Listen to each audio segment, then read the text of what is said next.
Okay, we made it. We're at Reykjavik Airport, waiting for our bus. How you feeling? I'm feeling good. And then the security guard was like, you have to come back. Your Play airline pass is not valid anymore. Hey, this is Ashna. And I'm Katherine. And we're both reporters with Narcity, Canada. We were recently invited by Play Airlines to take their inaugural flight from Toronto to Reykjavik, Iceland through Hamilton International Airport. So now we're back in Canada and we're going to be giving you a review of the flight. We're going to be looking at 4 categories: check-in and boarding, seats and comfort, onboard entertainment and service, and food, and giving each a score out of 5. Narcity's actually done reviews like this in the past on airport lounges and airlines, so make sure to head to our YouTube channel to check those out. Play is a young low-cost airline from Iceland, now offering Canadians flights to 34 destinations across Europe from Hamilton International Airport. The carrier boasts a no-frills flying experience, meaning no in-flight entertainment, no Wi-Fi, and no meals included. And there's an extra fee for checked baggage and carry-on luggage. We just came back from Iceland and took 2 flights on Play Airlines, one to Reykjavik and one back to Toronto. So let's get into the ratings, first starting with check-in and boarding. So check-in was pretty easy. It went pretty smoothly at the airport, maybe because Hamilton is a bit of a smaller airport than somewhere like Toronto Pearson. One other thing to keep in mind though is actually getting to Hamilton could be an issue for you depending on where you live.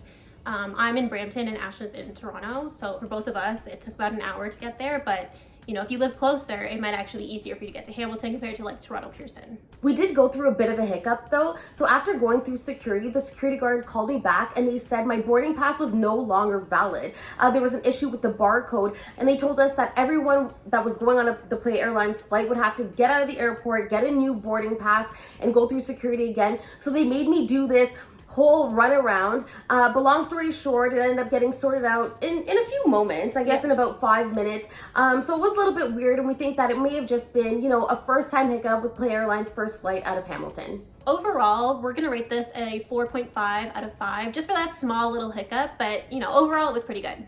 We would normally rate the booking experience, but since Play Airlines invited us on the flight, we didn't book the flights ourselves. But this is what you can expect when you're booking a flight with Play Airlines. Booking with Play is pretty straightforward. Head on over to flyplay.com, choose your destination and dates. The airline has 3 ticket options: basic, value, or flex. With basic, you're allowed only a personal item, whereas value includes a checked and carry-on bag. Flex lets you change the date of your booking once without being charged a change fee. Then you can add extra luggage for a cost, choose a seat, pay, and you're done. So next, we're gonna look at the overall comfort on board, which includes seating. The seating was pretty typical airline seating. It was 3 by 3. Not really much to write home about in terms of like cushioning or anything like that. We did really like the headrests. You can actually move them, so you can adjust them up or down depending on your height. You can also fold in the sides, which is nice because your head's not like rolling around when you're trying to sleep. In terms of space, there wasn't tons of leg room, especially if you're bringing a personal item on board. You might be a little cramped. So I think our experiences were a little different. Catherine had a window seat, I had a middle seat, which was not the best seat in the house. I did find it a little cramped. Every time I reached for something in my bag, my head kept hitting the seat in front of me.